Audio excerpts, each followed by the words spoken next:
Hello guys, welcome back to my video podcast Career Change Heal to Lead. My name is Stephanie Grunke and I'm a career coach and expert in building a fulfilling and successful career. Thanks for listening today. So today I decided to do an episode on imposter syndrome, and that's the underlying fear that maybe you're not quite good enough and eventually somebody's going to call you out on that. And this is something that comes up in all of my client conversations. So today I decided to do an episode on this because a lot of the times we don't actually know that it's our imposter syndrome speaking. And then also I'm going to give you a couple of insights into how you can start dissolving it for yourself. Dissolving imposter syndrome and this kind of belief that you're maybe not good enough is also a huge focus in my work. So if you already know that you want to work more on this, you want to dive deeper, you really want to understand and implement how you can dissolve imposter syndrome for yourself. I also want to let you know that in July, we're starting the next round of my group program, Career Change. So if you're interested, definitely send me a DM on Instagram or on LinkedIn. You'll find me at Stephanie Grunke or Stephanie Grunke on LinkedIn. Pretty easy to find, just type in my name and then we can have a chat. But for today, of course, let's start into the episode and I hope you guys are going to enjoy it. So first of all, before we start in, for all you guys that are on YouTube, you can see my great frog in the background, and I've also found these new little frogs here. Aren't they cute? Yeah, so it's always good about being Zen, but I'll talk a little bit about meditation today as well. Imposter syndrome. I looked at what the definition is according to the Oxford Dictionary, and it says, the persistent inability to believe that one's success is deserved or has been legitimately achieved as a result of one's own effort or skills.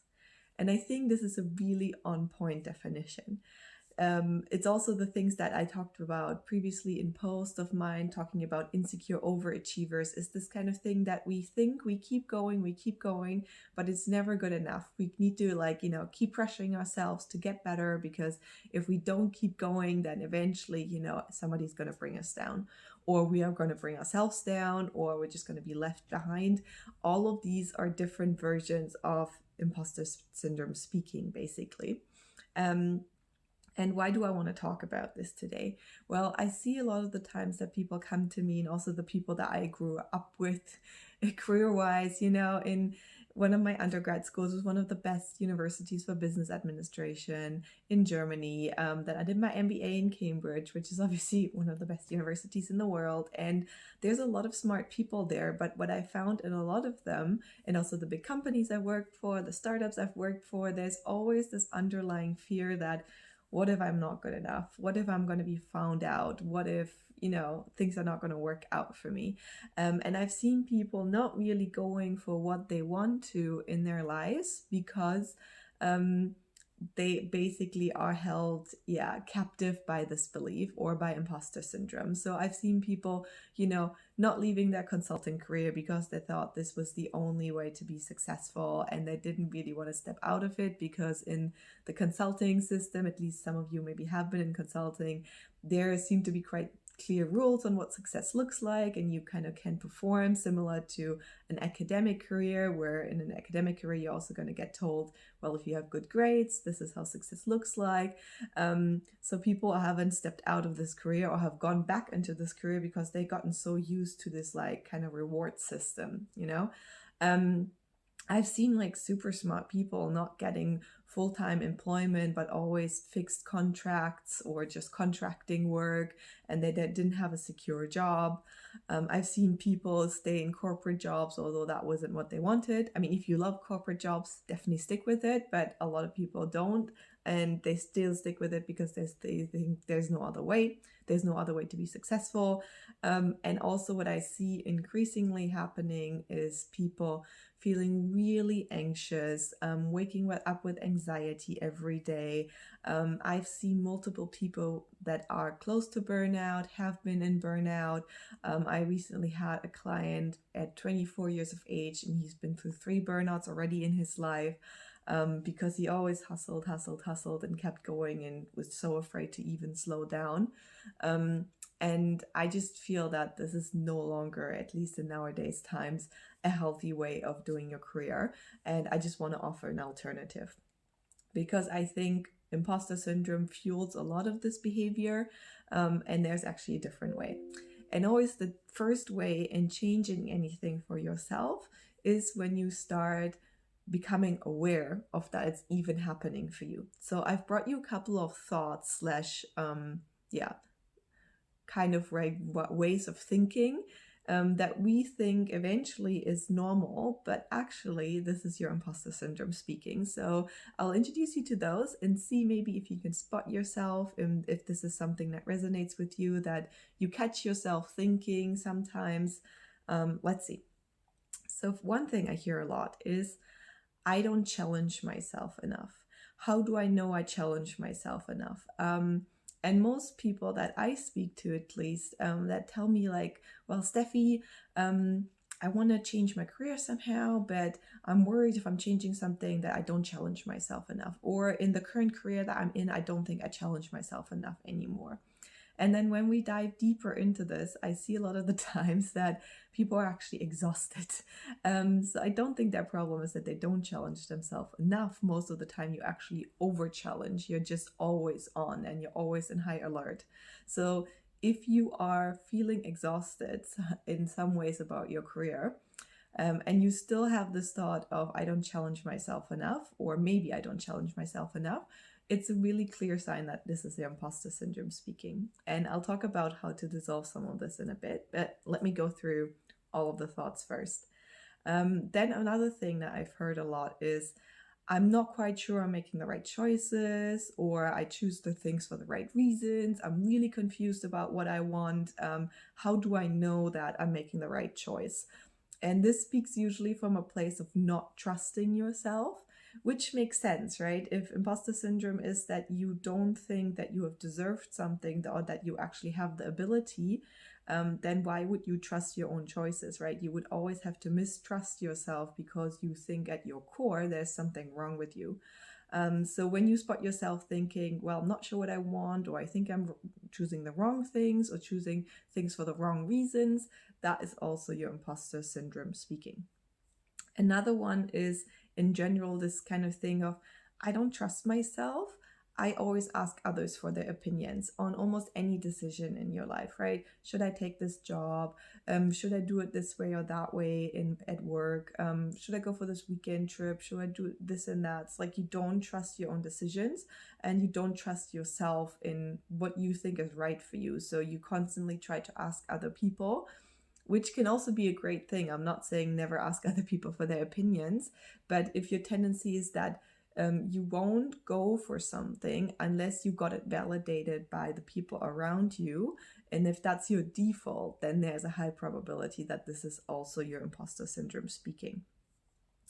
Another thing I found is that people tell me a lot, well, I need an environment that gives me recognition for my work. So if my boss doesn't praise me enough, my colleagues don't praise me enough, if my parents don't keep telling me well done, or my friends, then I feel like nothing I've done is worth anything. Imposter syndrome speaking, right? Because you think yourself, well, I'm not good at this. I'm just lucky, whatever. So you constantly need other people to tell you, no, it's fine. You did well, you did well, you did well. And if that isn't there, then you're stuck with giving that confirmation to yourself. And if you've never learned to do that, you're really, really hugely dependent on your environment. So then there is a high probability that you will be choosing jobs where either people do that a lot, but it might not be the job that you really enjoy, but it's still like the kind of thing that gives you recognition. Or it can also be a strain on your relationships, because people that love you will obviously want to give to you what you need, but it can also be exhausting for your surroundings if you don't believe in yourself and they constantly are supposed to give you that recognition, right? Because people feel that on a certain level. So if you feel like you need all of the recognition from the outside, also your imposter syndrome speaking. Okay, what else do we got? Yeah, that's also a good one. It was only luck that I got this far. I was only lucky. That had nothing to do with me. And eventually my luck is going to run out, or I won't be able to replicate this. So this is another kind of thought that I find a lot, which tells you this is your imposter syndrome speaking. Because, and I'll get into this a little bit later, it's never just your luck, right? Even if there's lucky opportunities, you still are the one taking the opportunities. But a lot of the times I find with people that are actually crazy successful that they're saying, well, I only got lucky.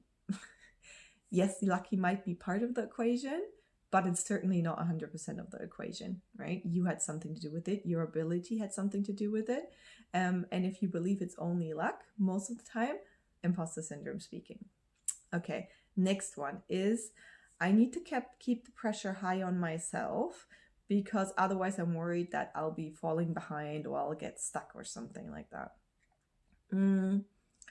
This is also, again, imposter syndrome speaking, because you think that you will not perform well unless you create some kind of artificial engine to keep you going. You know, you think that there always needs to be pain for you to get out of your comfort zone and do something new, which is how most of the people operate. But what I have found is that actually the more I work with entrepreneurs as well and people that are really successful, there's more and more people that actually say, well, I'm being pulled by a vision. I'm being pulled by a contribution I want to make. It's no longer about me. It's no longer about me trying to pressure and prove myself. And I think this is when it gets more relaxing for you to be successful. But as long as you believe that you need this engine of pressure to be and to stay and to keep being successful, that's your imposter syndrome speaking. Because again, you're thinking that, well, there's something wrong with me at the core, so I need to inflict a little bit of pain on myself in order to get myself moving, right? Works. You can keep doing it like this, but I would say it's quite painful in the long run. And exactly these are the things that also lead you into what I said earlier: anxiety, burnout, feeling stuck in your career because you think that you need this in order to keep going, but then you don't learn how to listen to yourself. You don't really know where your boundaries are, and that gets really difficult. And because, yeah, you constantly push over the edge, and maybe some of you have done that, where even if you haven't been in burnout, like I've also seen people like, you know, eventually spiraling into depression, or you're the kind of person that, you know, is high steam for 5-6 days of the week, and then on Sundays you're just lethargic and you can't do anything. These are already like little signs that you're just pushing yourself over the edge constantly. What else do we have? Well, then in general, if you have that thought, I'm not worthy, or I'm not sure I'm worthy, right? If you already spotted that thought, definitely looking at imposter syndrome. Then it's also this idea of I don't deserve this position, I don't deserve the salary, I don't deserve this or that. And then the last thing, which is funny, is this was too easy. So if you've achieved something in your life and you feel, well, I wouldn't be able to replicate this, there's only luck, or it was too easy for me to achieve this, that means that you also don't believe in your own ability and you don't recognize your own abilities, which is exactly what imposter syndrome is all about. You don't think that it's your own ability that got you there. It's just kind of like this, well, this was too easy, something must have been wrong, right? So even if you're really good at something and things are easy, you still find an explanation of why that wasn't good. So it was too easy, so there must have been something wrong with you. All of these are thoughts that are imposter syndrome, and I hope that some of these help you recognize it, right? Because if you want to change something, you need to bring things into awareness. And a lot of the times we're not aware. There's actually people that I speak to and they're like, no, I don't have a problem with, you know, imposter syndrome or anything like that. And then we dive deeper, we go into these thoughts that I've just shared with you guys, and we realize, well, there's actually a lot around this. Most people have this, right? So don't feel bad about it. Don't think that there's something wrong now or something extra wrong with you because you also got imposter syndrome. I think it's just something that seems almost so ingrained in us, in our performance culture maybe as well. And maybe a little bit on the psychological background. Imposter syndrome speaks from you having low self-esteem or low self-worth.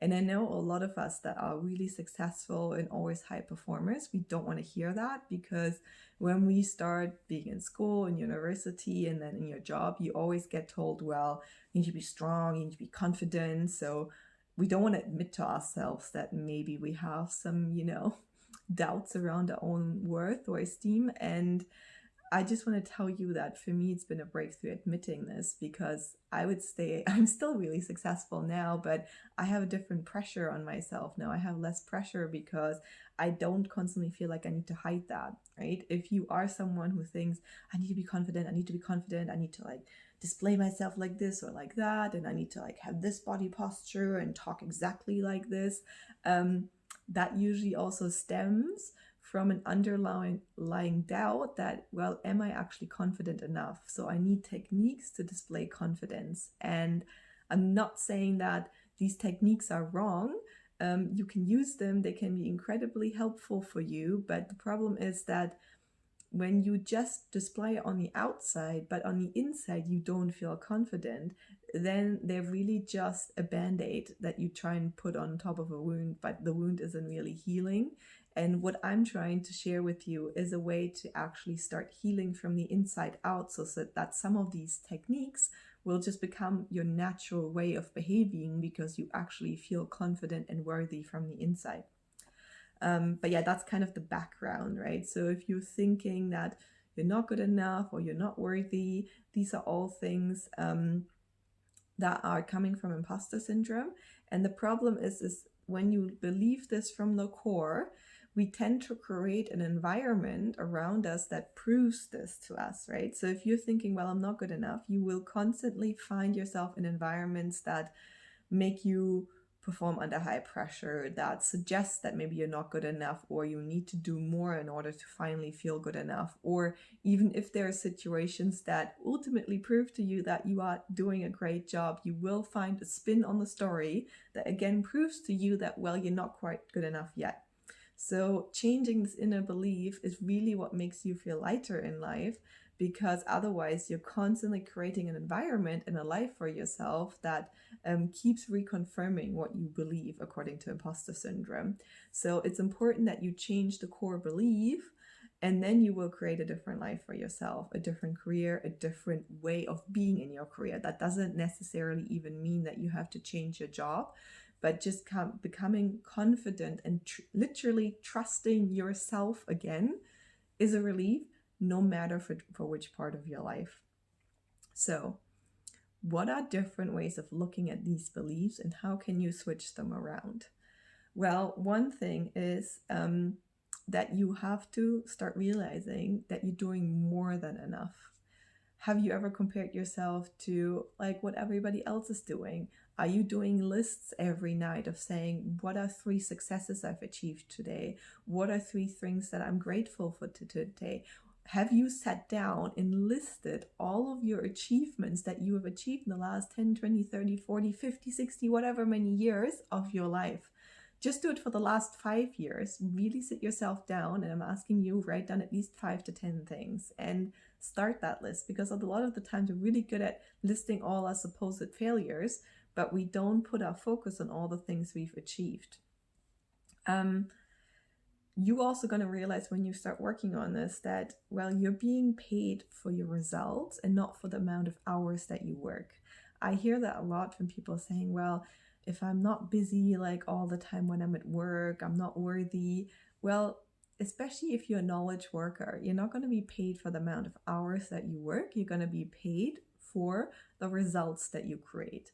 And a lot of smart people just happen to be really good at process optimization. So the probability that you will have work and optimize the way you create results is really high. So that means that you're just going to get more done in less time, right? And that either means that yes, you can do less hours of work to create the same results, or you will get more done in 8 hours of work. So you will get more projects and you will be producing more results in the time than you did before, which automatically means you're creating more results. Your work becomes more valuable. You should be paid more. So if you ever think that, well, the salary I'm getting is actually not justified, maybe look at like, what's your skill? What have you done to increase your output? Do you really need to work 8 hours a day? There's different types of people as well. And some people are just really good at optimizing because also the way they are built and their,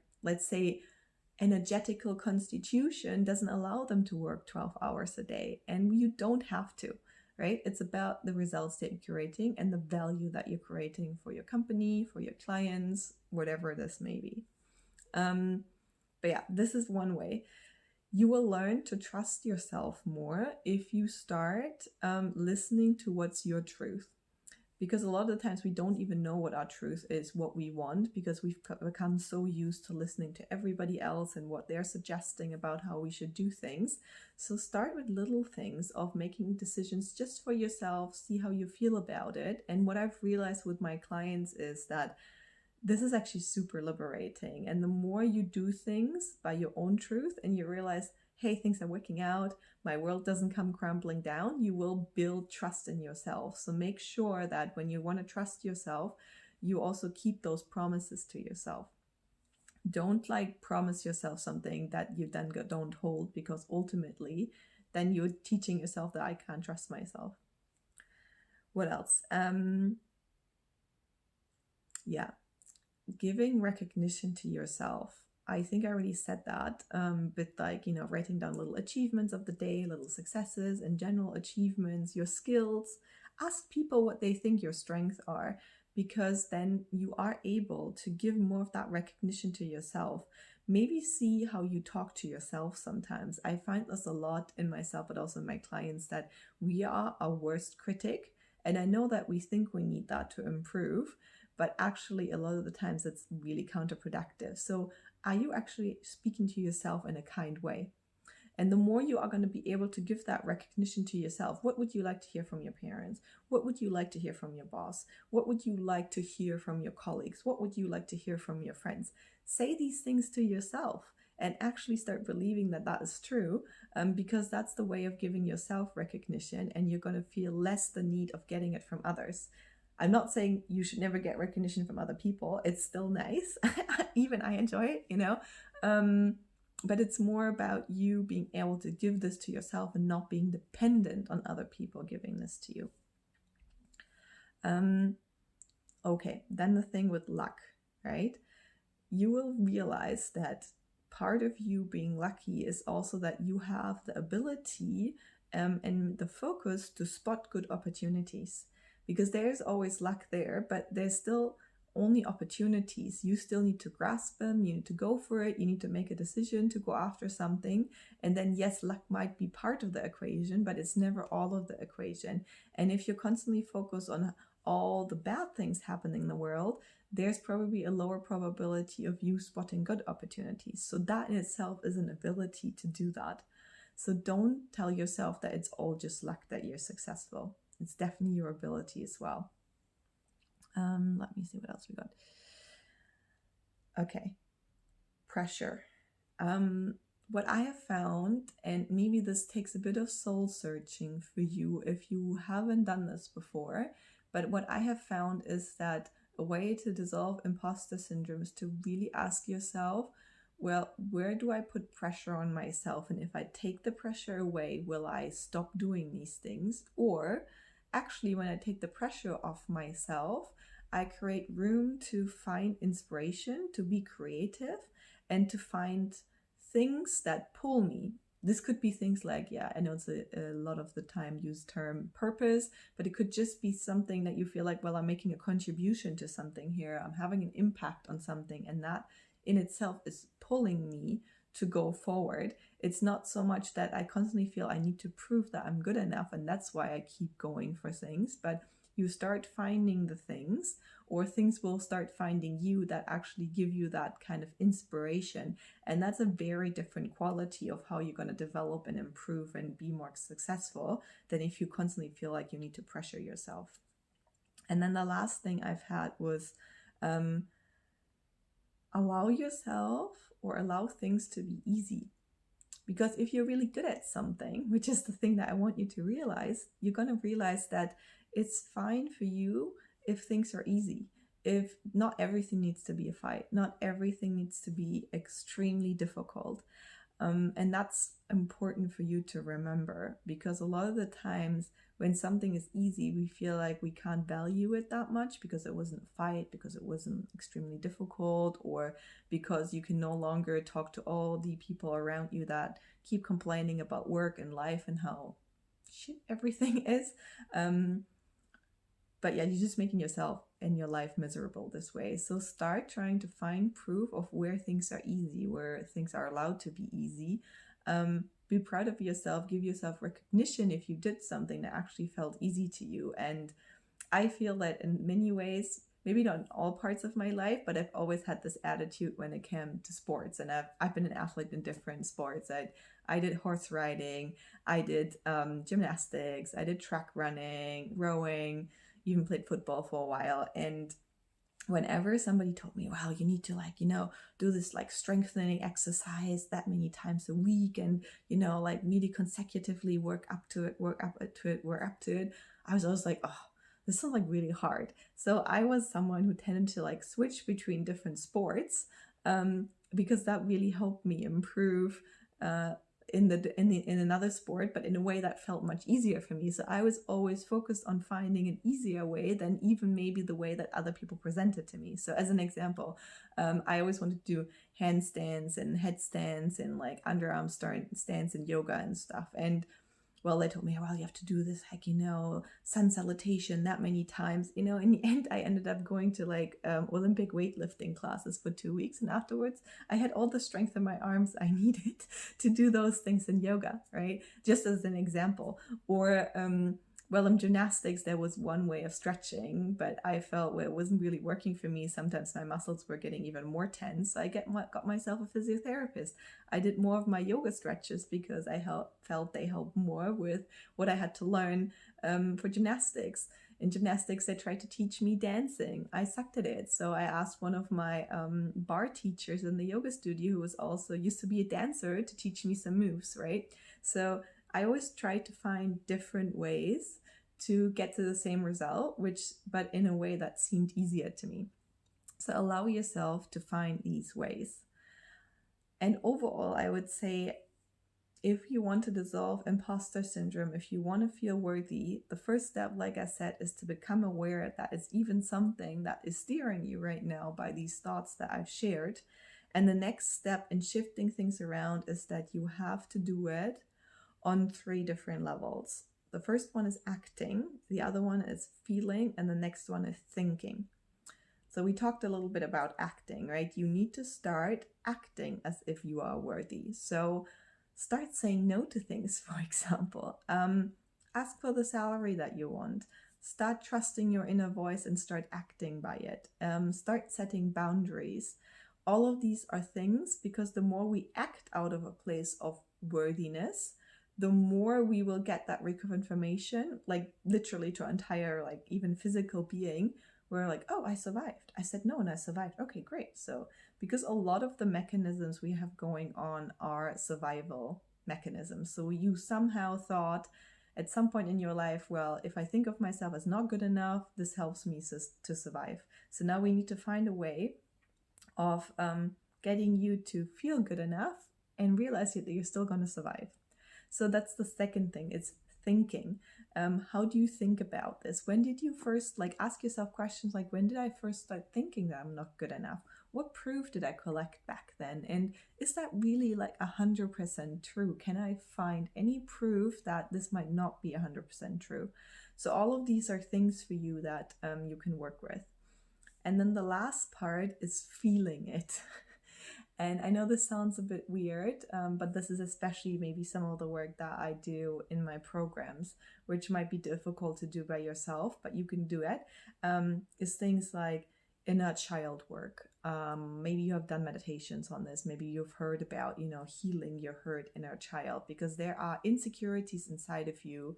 And I like this kind of idea, concept of an inner child that, maybe when it was young, didn't get the recognition, didn't get the confirmation that it wanted, but now as an adult, you can give that confirmation to your inner child. And for this, it's important that you are maybe sometimes crying out some old pain so that you actually feel, you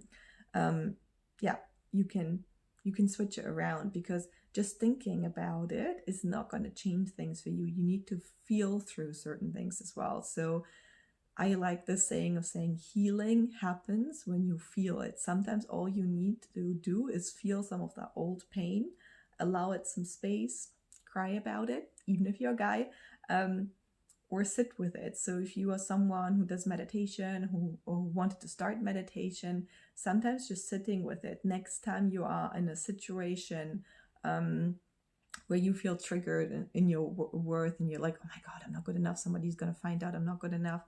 See maybe where in your body does that stick? Like, is there a sensation in your body? This could all be ways of starting to feel where it is and giving that some space instead of trying to push it down. Yeah, so I hope that this is going to be helpful for you. I feel, yes, imposter syndrome is such a vast topic. I just find it so much, especially in a lot of smart, ambitious people. And I feel it would be such a relief to us, because I can start seeing that's not only affecting people stress-wise, but it's really getting to mental health, sometimes even physical symptoms, or people are just not being happy with how they build their life. And in a way, you know, guys, we just have this one life, and I know change can be scary sometimes, but I've been through a lot of these things, and I just want people to see that there is a different option. If whatever you're doing right now works for you, I'm never saying like change something, but if there's maybe like a little thing inside of you that says, maybe things could be different, it might be a journey, but I want to start going on it, then try some of those things I suggested today. Like I said, I'm starting my program again in July. So if you really want to work on this, if you want some support to go through some of these things, and maybe also you're about to make some decisions in your life, things that you want to change, and you want some support, knowing that you make the choice for the right reasons, definitely come join my program. Send me a DM. You're going to find me on Instagram at Stephanie Grunke. On LinkedIn, you find me Stephanie Grunke as well. Just send me a DM. Let me know. We can always have a chat and see if it's a good fit for you, or you just use some of the free content I'm already sharing. There's so much out there already. I would really, really love to hear from you guys, and I hope this was helpful to you. Enjoy your day. Please give me a thumbs up on YouTube, or a 5-star rating on Spotify or any other podcast platform. And if you feel this is helpful to some of your friends, please start sharing it. I'm in the process of building up my community, so I would love for you to share with people that you think this is relevant to. Please, please, please do. This way even more people can benefit from it. And thanks for tuning in. I really appreciate you being here, and all your messages and all the feedback that I keep getting from you guys. And have a wonderful day.